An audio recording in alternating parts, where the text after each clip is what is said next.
कोई स्थान है, गूढ़ स्थान है, रहस्यपूर्ण स्थान है। उस रहस्यपूर्ण स्थान में पहुंचने के लिए अगर अनेक दरवाजे होते हैं तो ऐसा भी भूल भुलैया होता है ना। देखा होगा कई स्थानों पे बनाए रहते भूल भुलैया, इधर से निकले उधर से निकले फिर घूम के वही के वहां। ऐसा नहीं करना। ये 12 स्थान 12 द्वार जो कहे हैं भटकने के लिए, भटकाने के लिए, गुमराह करने के लिए नहीं है। एक एक स्थानों को प्राप्त करके हमें अपने मंजिल तक पहुंचना है। हमें अपनी मंजिल तक पहुंचना है, इसलिए इन 12 स्थानों को भटकने के लिए नहीं, न अटकने के लिए। कोई अटक रहा है, कोई भटक रहा है। अब न हमें भटकना है न अटकना है, हमें तो सीधे सिद्धालय में सटकना है। पर कब होगा? कहाँ उलझे? हाँ चंद्रेश जी, एक अपना काम कर रहा था, हम उसमें ही उलझ गए। 12 स्थानों में जो 12 भावनाओं का वर्णन कहा है, 12 कोटि से एक पदार्थ को, एक भगवत्ता को प्राप्त करने की बात बताई है, उनमें उलझना नहीं है। नहीं तो बहुत सारे लोग शब्दों में उलझ गए कि याद करने में लगे 12 भावना, राजा राणा छत्रपति हाथिन के अस्वार। मात्र शब्दों को नहीं, उनके भावों को भी हमें समझना है, क्योंकि जितनी ताकत उन भावों में, विचारों में है, शायद अन्य किसी में भी उतनी ताकत नहीं है। नहीं है। डॉक्टर के पास अनेक अनेक अनेक दवाइयाँ होने पर भी वह जैसी आवश्यकता होती है वैसी ही दवाई प्रत्येक रोगी को देता है। ऐसा भी होता है किसी को आधे ही गोली से आराम मिल जाता है, किसी को 10 गोली खाने के बाद भी आराम नहीं मिलता है। ये उसके स्वयं के, किसके? डॉक्टर के नहीं, उस रोगी के रोग पर, उसके प्रतिरोधक क्षमता पर निर्भर करता है कि इसे किस प्रकार की दवाई देनी। इसलिए आचार्य महाराज ने और ये जो 12 भावनाओं की संकल्पना या 12 भावनाएं बताए हैं, ये बिल्कुल ऐसा ही कार्य है। जैसा व्यक्ति है उसको वैसा ही भोजन दिया जाता है। क्यों माता, भोजन बनाते हो आप लोग?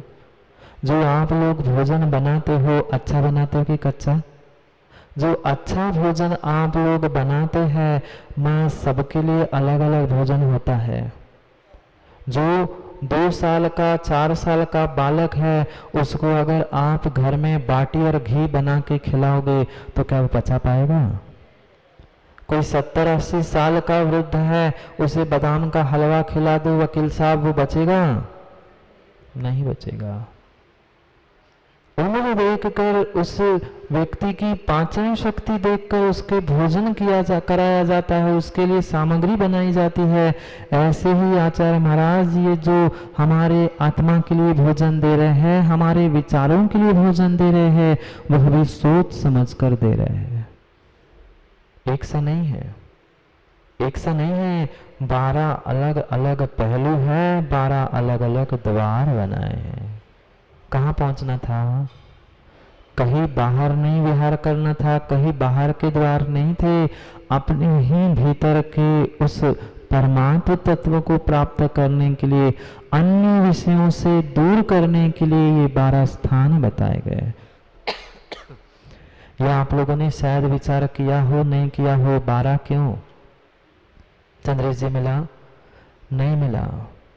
12 क्यों? कुछ ना कुछ तो कारण होगा कि भावनाओं को समझा, अनुप्रेक्षाओं को हमने समझा, पर 12 क्यों? विचार करने जैसी वस्तु है। 12 के पीछे कारण कुछ ना कुछ है। तीर्थंकर कितने होते? तीर्थंकर कितने होते हैं? और हमारे यहाँ पहले तीर्थंकर को ही प्रणाम या तीर्थंकर को ही भगवान माना जाता। भगवत्ता भले ही सभी अरहंत हो, पर पूजा क्या सभी अरहंतों की करते हो? नहीं, 24 तीर्थंकर और सभी सिद्धों की करते हो। तो जो 24 तीर्थंकर है या तीर्थंकर पद को प्राप्त करने के लिए जो 24 तीर्थंकर बताए हैं, उसके पहले कौन है?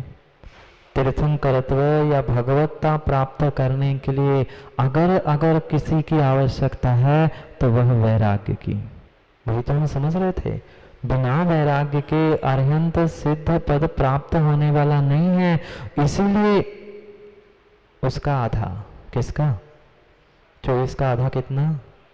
राजीव आपको तो बहुत अच्छा गणित आता होगा, दिन भर वही करते हैं। 24 के आधा 12 होता है। तीर्थंकर या भगवत्ता अगर 24 मानी गई तो उसके पहले आधे में हमें वैराग्य प्राप्त करना होगा, तब जाकर हम भगवान बन पाएंगे। भगवान एक संख्या समझने के लिए यह चिंतन का विषय है कि भगवान की संख्या 24 अगर निर्धारित की है तो भगवत्ता प्राप्त करने के लिए जो आधे में वैराग्य था, उस वैराग्य प्राप्त करने के लिए 12 पहलों से 12 भावनाओं का चिंतन करना होगा। भाव वही थे, वस्तु वही थी, पर उसको समझने के लिए अलग अलग स्थान, अलग अलग स्टेशन की। वही बात हमें बहुत अच्छे प्रकार से समझना है। दूसरे श्लोक में कुंद कुंद स्वामी कुछ कह रहे हैं। उन 12 भावनाओं को चाहे कुंद कुंद स्वामी चाहे उमा स्वामी हो, सभी ने वही व्याख्या की, शब्द, भाव और अर्थ। उमा स्वामी ने भी उन 12 भावनाओं के लिए सूत्र दिया। वही कुंद कुंद स्वामी ने जो श्लोक में लिपिबद्ध, गाथा में लिपिबद्ध किया था, उसको ही उन्होंने उस सूत्र में लिपिबद्ध किया। शैली अलग हो सकती है पर वस्तु विषय वही रहेगा। 12 भावनाएं वही है। चाहे आज पंचम काल में उसका चिंतन करो, चौथे काल में चिंतन करके तीर्थंकर बनने वाले हो, चाहे और किसी अवसरपणी उत्सर्पणी काल में हो, 12 भावना तो यही थी, क्योंकि तीर्थंकर 24 शाश्वत है और 12 भावना भी शाश्वत है। आधे तक पहुंच गए, वैराग्य हो गया, आधे तक पहुंच गए। अब वीतरागता 24वें स्थान में है तो वैराग्य 12वें स्थान में है। आगे तक पहुंच गए। इसलिए उन 12 स्थानों को हमें समझना है। पर जैसे आज तक समझते आए हैं, सुनते आए हैं, कोई आया, सुनाते गया, सुनते गए और घर जाके निकाल दिया, ऐसे नहीं। ऐसे नहीं है। जैसे बचपन में खेल खेल में सहजता में हम विषय को समझ पाए, ऐसे ही सहजता में ही हमें इस आगम को, तत्व को और 12 भावनाओं को समझना है। समझना है किसको? दूसरे को नहीं, इसी आगम को, इसी समय को। पर कैसे समझेंगे? कठिनता से, बहुत बहुत कठिन शब्दों का प्रयोग करके समझना, वह समझाना, ये तो हम सीखते सुनते आए। पर बहुत सामान्य रूप से खेल खेल में उन 12 स्थानों को हमें समझना है। इसलिए पहले श्लोक को पढ़ते हैं कि कुंद कुंद स्वामी दूसरे श्लोक में क्या कह रहे, फिर और विचार करते हैं वे अनुप्रेक्षा अनुपेहणम क्या है। कल कहा था ना, अनुपेहणम वोचे 10-2 अनुपेहणम वोचे 10-2 यानी 12 अनुप्रेक्षाओं को कहेंगे तो 12 अनुप्रेक्षा कौन सी है? दूसरे श्लोक को, गाथा को पढ़ते हैं फिर विचार करते। अध्वन शरण में गत्ता मन संसार लोग में सुचितम आशा संवर्णिज धम्मं बोहिं च तेजा। पढ़ने में इतना कठिन जा रहा है विमल भैया, फिर समझने में कितना कठिन जाएगा और भीतर उतारने में कितना कठिन जाएगा। कोई कठिन की बात ही मत करना, कठिन सोचना ही मत, बिल्कुल कठिन नहीं है कि हाँ, क्योंकि हमें इन्हीं को हंसी हंसी में और खेल खेल में ही समझना, एक एक के बारे में विस्तार से समझना है। अध्रुव, अशरण, एकत्व, अन्यत्व, संसार, लोग, असुचित्व, आश्रय, संवर, निर्जरा, धर्म, बोधि च चिंते चा। देखा क्या? कुछ नहीं, बाद में वहां के एक एक शब्द को ही अभी हम समझ रहे हैं। अध्रुव, अशरण, एकत्व, अन्यत्व, संसार, लोक, असुचि, आश्रय, संवर, निर्जरा, धर्म, बोधि, ये इनका ही चिंतन करना, चिंता नहीं। क्या लिखा? चिंते जा। चिंते जा, चिंतन लिखा है, चिंता नहीं लिखी। हम आज तक चिंता तो करते रहे पर चिंतन सम्यक नहीं कर पाए। वस्तु स्वरूप का चिंतन करना है, वस्तु स्वरूप तो एक ही था, एक ही था, पर उसको समझने के लिए, चिंतन करने के लिए 12 स्थान कर दिए हैं। क्यों 12 स्थान बनाए हैं? क्योंकि देखना, एक स्थान पर एक ही प्रकार का भोजन करते करते अच्छा लगता है ना। जो सुबह भोजन किया था वही शाम को खाते हो क्या राजयोग? नहीं खाते। जो आज सुबह बना था वही कल के सुबह, परसों के सुबह बनाएंगे तो क्या कहोगे? नहीं। रोज रोज खाते हुए भा नहीं रहा, अच्छा नहीं लग रहा है। जब भोजन एक सा करते हैं तो अच्छा नहीं लगता, तो भाव एक से करते हुए अच्छा लगेगा? नहीं लगेगा। तो हमें कुछ नए नए भावों को, नए नए भावनाओं को, नए नए प्रकार से उस वस्तु स्वरूप को समझना है। वस्तु स्वरूप तो जो है सो है, पर उसको समझेंगे कैसे? एक ही प्रकार से समझते रहेंगे तो हम बोर हो जाते, थक जाते हैं, परेशान हो जाते हैं। अरे वही वही रूटीन, कुछ नया होना चाहिए।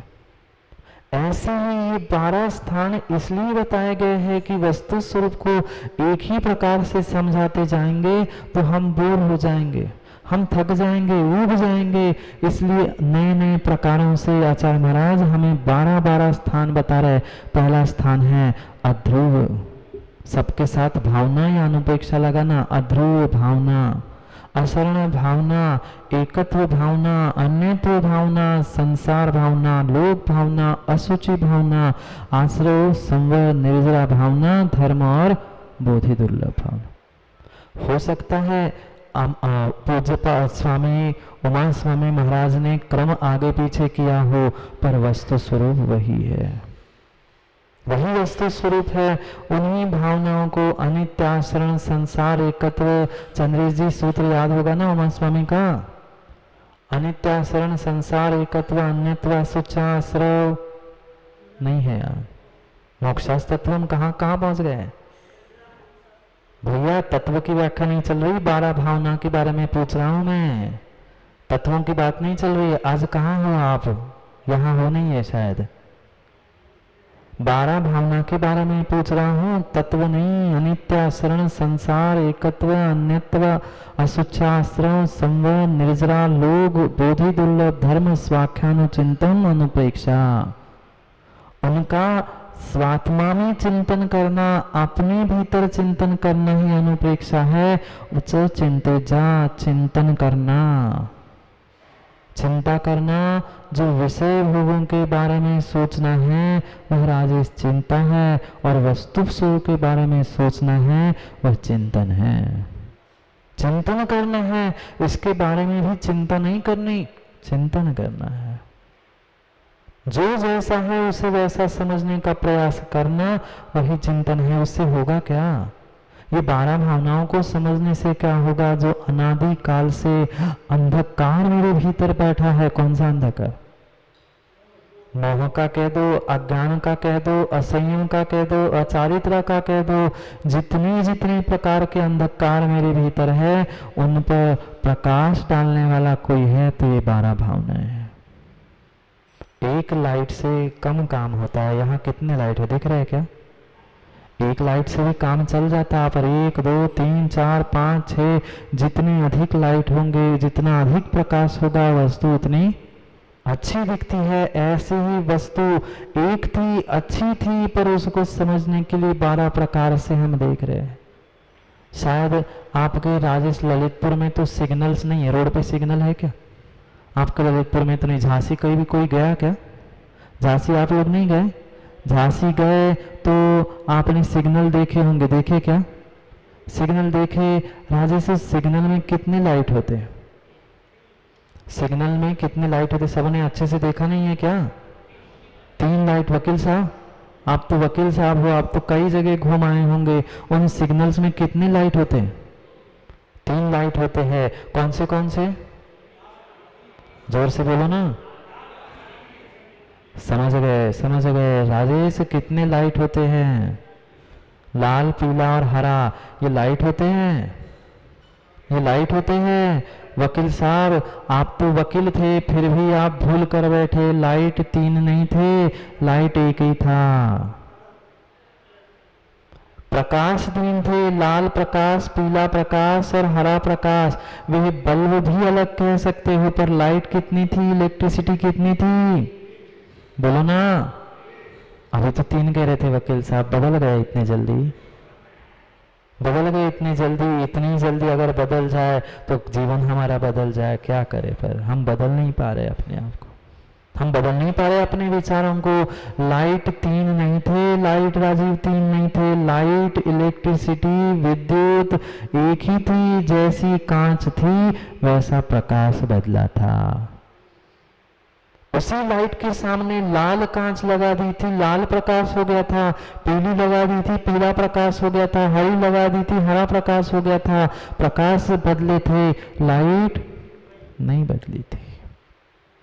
12 स्थान, वस्तु स्वरूप एक है, लाइट एक है, इलेक्ट्रिसिटी एक है। उसके सामने जैसी कांच लगाओगे वह वैसा ही प्रकाश देगी। अध्रुव की कांच लगा दोगे तो प्रत्येक वस्तु, संसार हमें अध्रुव दिखेंगे। वही असरण की अगर लगा दोगे तो संसार की प्रत्येक वस्तु असरण दिखने लग जाएगी। बदला क्या, वस्तु स्वरूप नहीं बदला, लाइट नहीं बदली, बदला कुछ है तो प्रकाश बदला है, वस्तु स्वरूप नहीं बदला। समझ में आया संतोष जी? कितनी लाइट, कितनी लाइट, यहाँ कितनी लाइट लगी है, यहाँ कितनी लाइट लगी है। लाइट विद्युत की अपेक्षा से एक ही है, पर वही विद्युत कहीं पंखा घुमा रही है, कहीं प्रकाश कर रही है, कहीं आवाज को और बढ़ाकर पहुंचा रही है। विद्युत, लाइट एक ही थी, उसके कार्य अनेक थे, उसके पहलू अनेक थे, उसके स्थान अलग थे। बिल्कुल ऐसा ही यहाँ पर है। भाव एक, 12 भावना है। वस्तु एक, उसके विचार अनेक है। एक हीरा होता है, हीरा एक ही होता है, पर हीरे के पहलू अनेक होते हैं। जितने अधिक उस हीरे पर पहलू होते हैं वह हीरा उतना अधिक चमकता है, उसकी कीमत उतनी अधिक होती है। ऐसे ही ये वस्तु स्वरूप कह दो, भाव कह दो, या भगवत्ता कह दो, मेरी आत्मा कह दो, ये जगत कह दो, सभी वस्तु एक ही है अपने आप में, पर उसकी अपेक्षा से, देखने के नजरिया से, पहलू से वे अनेक है। और उसको अनेक को आचार्यों ने 12 में ही समाविष्ट कर दिया। पहलू तो बहुत है, कार्य तो बहुत है। जितने प्रकार के रंगीन कांच लगा सकते हो उतने प्रकार के रंगीन कांच लगा दो, उतने प्रकार का प्रकाश हो सकता है, पर लाइट तो एक ही थी। अपने ही विचारों को, अपने ही भाव और भावनाओं को समझ जाना है, क्योंकि भाव भवनाशिनी भी होते हैं और भावना भववर्धिनी भी होती है। जैसे हमारी भाव भावना, वैसी वस्तु हमें प्राप्त होती है। उन भावनाओं का, उन विचारों के बल को समझकर उसके फल को प्राप्त करने के लिए हम एक एक अनुप्रेक्षा का चिंतन, चिंता नहीं, चिंतन करने के लिए कल पुनः समय पे मिलते हैं। घर नहीं जाना, समय हो गया। कल पुनः समय पर, समय की बात करने के लिए समय पे मिलते हैं, क्योंकि समय पे किया गया काम समय को दिलाता है। बोलो भगवान महावीर स्वामी की।